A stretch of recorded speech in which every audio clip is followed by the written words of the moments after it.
this may be the wildest trade ever in NBA history. We're going to break it all down. Let's get it.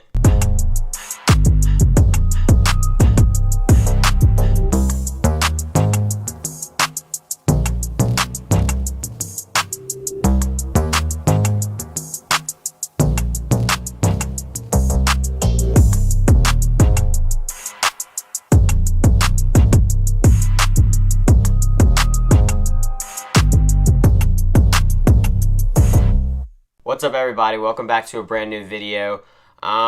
Today we're breaking down the Luka Doncic for Anthony Davis trade. Never thought this would happen in my lifetime. Never thought Luka would be a Laker. It still just boggles my mind, truly. Last night, when this all broke, I didn't put out a video because I really had to think about it. I didn't want to jump to anything. I'm still stunned. I never thought I would see this. And the craziest part of it all is no one saw it coming. Not even LeBron, not even Luka, not even AD thought this trade was going to happen. But the full trade breakdown, before we jump to anything, the Mavs get Anthony Davis, Max Christie, and a 2029 Lakers first-round pick. The Lakers get Luka Doncic, Maxi Kleber, and Markieff Morris. And then the Jazz are in this trade as well. They had to just take on some picks. And they took on Jalen Hood-Schifino, who is a young player who actually I'm excited to see him for the Jazz because I have liked him his entire career. So excited for him to get more opportunities. But I know everyone's probably thinking, if you clicked on this video, you're obviously interested in the trade or intrigued about it. By the way, welcome back. I know I haven't been here in a while. I was actually planning to do an all-star video, kind of just breaking down the all-star game and what the new changes and, the new players, some snubs, but that's scratched now. We are looking at the biggest trade in NBA history right now, but if you click on this video, you're probably thinking, why the heck would the Mavs do this trade? Why? I thought the exact same thing. They just traded away a guy who is 25 years old, not even in the prime of his career yet, and just went to the NBA Finals last year. They just went to the NBA Finals. In the offseason, they got better. They lost Derrick Jones Jr., but they added Klay Thompson. This team got better. I actually picked a rematch in the NBA Finals at the beginning of the year, Celtics-Mavs. Now I have no clue. But he didn't request a trade. You just traded a guy who did not request a trade. He's a top 3 player in the NBA. I don't understand. There is no way that you trade Luka Doncic unless he walks into your office and says, I don't want to be here anymore. Unless he pulls a Jimmy Butler and doesn't show up to practice, doesn't get on the team planes. That's when you trade a guy. That's when you look into trading a guy. It is incredible to me that they did this without Luka's knowledge. They called LA's phone. That's per Shams. Dallas was the one that called LA's phone about Doncic. What? I understand that maybe there were some underlying things. Let's talk about that first. Per ESPN's Tim McMahon, this came out last night, Dallas had major concerns moving forward with Luka. The weight was going up. He's now 270 pounds. That's the 7th heaviest player in the NBA. It's very heavy. He was getting injured more, which happens when your weight goes up. And he wasn't conditioned well. They were trying to get him to be better conditioned and get back from this injury quicker. He wasn't really listening. I don't really know what that is. That still doesn't give you an excuse to trade him. He's a top 3 player in the NBA. He has been the past 5 years. He just took you to the NBA Finals. It's just crazy to me that they would trade a guy who just took him to the NBA Finals and they didn't think they could win. And that's a call for the Pelicans right now to trade Zion, because if Luka, just because his weight is going up, gets traded, Zion, who is nowhere close to Luka, needs to be traded, needs to get off that Pels roster. They got a lot of things going on. That might be a video coming out later in the week.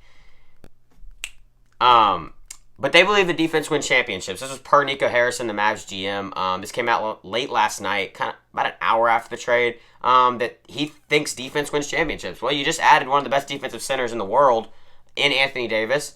Luka was up for a supermax. This was the big thing. Everyone kind of had their heads spinning. He was up for a supermax, which is a 5-year, $350 million contract. There was no way that Luka was walking away from that contract. There's no way. You don't turn down $350 million. So it was the Dallas Mavericks who believed that Luka wasn't worth the money? What? How is Luka Doncic not worth that kind of money? He could become the best player in the NBA in 2 to 3 years. Right now, I believe it's Nikola Jokic. I think Giannis is right behind, and then I would say Luka. A lot of people say Luka's the best player in the NBA. That's very debatable. Like that there's a possibility that Luka Doncic is the best player in the NBA right now when he is fully healthy. Right? And they didn't want to give him the Supermax 5-year, $350 million. Like they had to. Like they can give it. Like they're the first people to get dibs on it. And they pretty much told him, you're not worth the money. Which, crazy. Maybe there's some underlying things about that injury. I'm just guessing because my entire head is spinning right now. I tried to kind of calm myself down and try to look at the facts and the details. But this is insane. It really is. I never thought in a million years that Luka Doncic would be an LA Laker. But let's talk about kind of Dallas, where they fit with this before we talk about the Lakers. You get a guy in AD who wants to win a championship right now. He's in the prime of his career, and he has a pretty good relationship with Kyrie Irving. I understand why that was the guy you traded for. AD was the best player on the Lakers roster this year. He has been the best player. I thought soon that the Lakers are going to start really transitioning, maybe next year, into saying that AD, this is your team. This is no longer LeBron's team. Whether LeBron was on the team or not, this is AD's team. And the fact that they just shipped him off to the Mavericks is interesting. They're putting a lot of trust in Kyrie Irving with this deal because it's like Kyrie and Luka, it didn't work at the start, and then it started to work. It started to click. But now Kyrie goes to that central ball handler mode. He goes to bringing the ball up pretty much every single time. He has to create his own shot a lot more with Luka not being on the court. Bringing a lot of pressure on Kyrie Irving.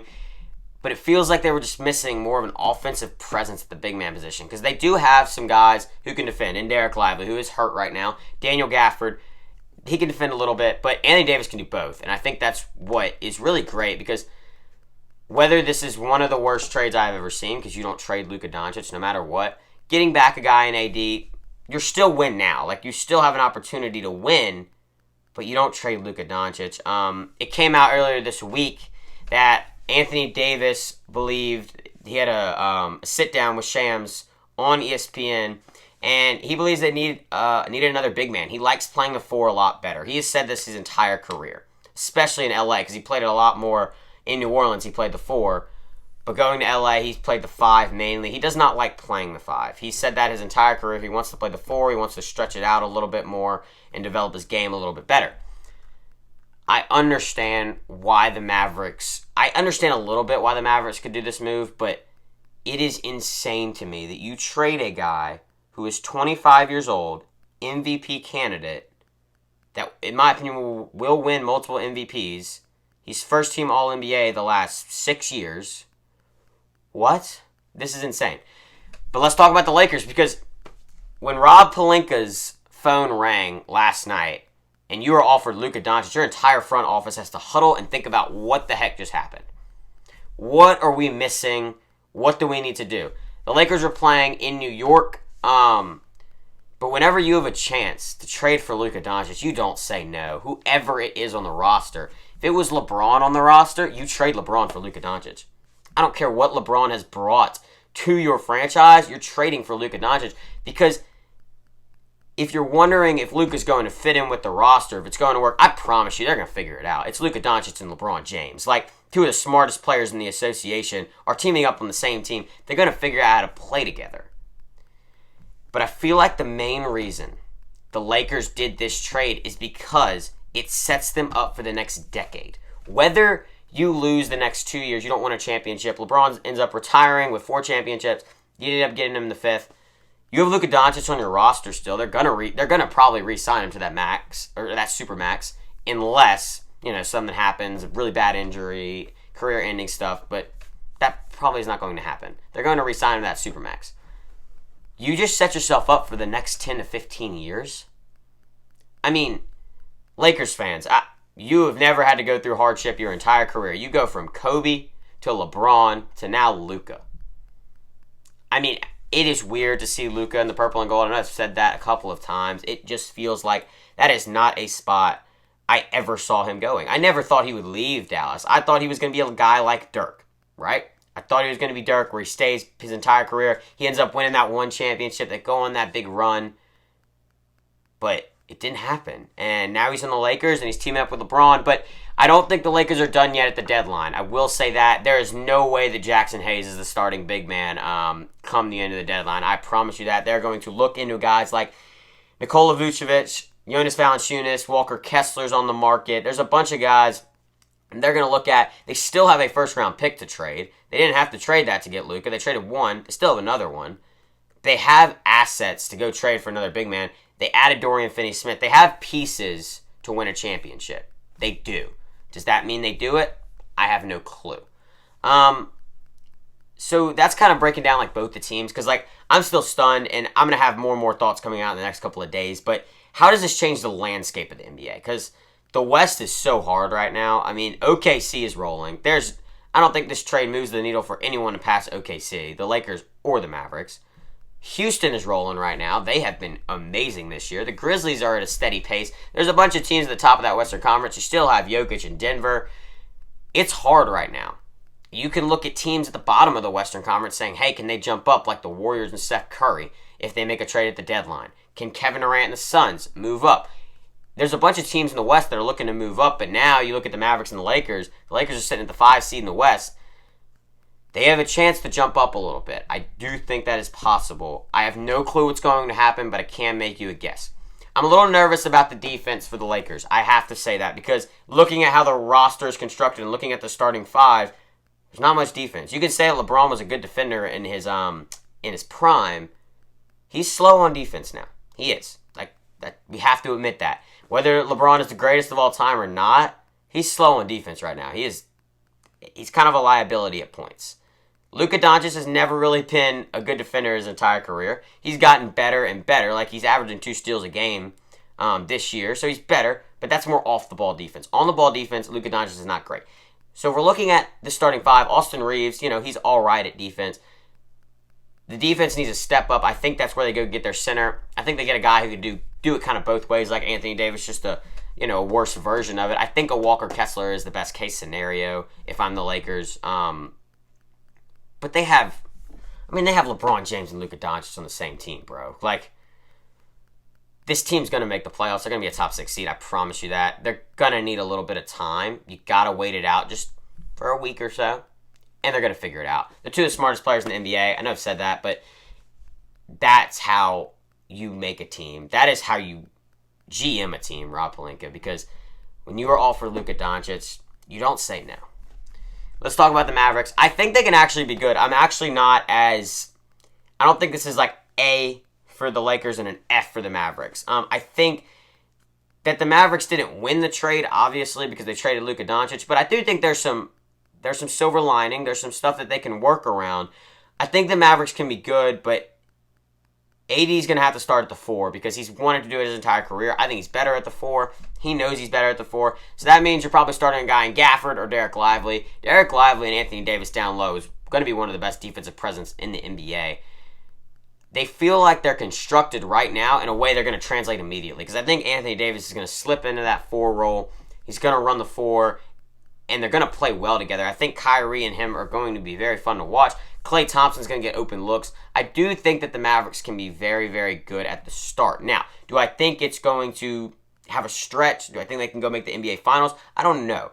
Anthony Davis this year has been a top 10 player. I'm not going to sell him short on that whatsoever. He's been the best player in the Lakers. He's played his heart out in some games. But that does not mean that it's going to be the same on the Mavericks, right? Because it's just a different team, a different style. I do think Jason Kidd's going to do a good job at fitting him in seamlessly, but that does not mean that the Mavericks are going to be good come playoff time. I just don't know what's going to happen. I'm going to watch a couple games over the next week or two, and then you'll really get kind of a feel on how you think these teams are going to be come playoff time, because I think that Luka Doncic is going... Obviously, he's hurt right now. He won't be back, they said, to the beginning of All-Star break. But Luka Doncic is a guy where he fits into a rotation. He has a guy like J.J. Redick being his coach who loves him. J.J. Redick loves Luka Doncic. He said that entire career. LeBron loves Luka Doncic. He has said that as well. This is a team. He's going into a team where he's wanted. Wanted. He was not traded for somebody. He was traded for. They traded for Luka Doncic. There's going to be a little pressure on him at the start, but he's going to answer that call, I promise you. Final trade grades, kind of to wrap this up. I'm going to have more thoughts coming out in the next day. I think this is just what I could get down in this video as much as I could. The Lakers, they get an A+. You traded for Luka Doncic. Like you traded for a top 3 player in the NBA. I think that he will win MVP in the next 2 to 3 years. Maybe not this year because he's been hurt. Next year, year after that, I do think that Luka Doncic will win an MVP. And you just teamed him up with LeBron, who has some of the best IQ I've ever seen out of a small forward, power forward guy. He can play all 5 positions. Luka Doncic is going to come onto this team, and he's just going to be elite. He's going to be Luka Doncic, and I think that the Lakers, this is the craziest move in NBA history, and the rich get richer. The Lakers get richer. I mean, it's what happens. Mavs, I gave him a C+. I'm not going to give him an F like a bunch of people are doing because I do like Anthony Davis a lot. I didn't like him at the start of his career. He was injury prone, but he has kept his weight manageable. He has been very, very smart about his conditioning. He's learned from LeBron on how to manage his body in the offseason. I think he's going to bring all that to the Mavericks. I don't think he's going to do anything differently. I don't think he's going to be injury prone again. I don't think that's how that works. I do think that the Mavs should not have made this move. 100 times out of 100, I say no if I'm the Mavericks. But they did it, right? And now they're sitting here, and you got to make the most of it because I think that they can still be really good. I think Jason Kidd can coach up Anthony Davis very, very well. But Nico Harrison, the GM for the Mavericks, what are we doing? Truly. I'm going to keep asking that question is why. I can give you a million reasons why Anthony Davis is such a good player for the Mavericks, but you never trade Luka Doncic. Never. Appreciate y'all for watching. Pretty good video. I don't know. My head's still spinning. So let me know what y'all think. I'm glad to be back. I'm going to be getting more and more videos out as quick as possible. Love y'all guys. Peace.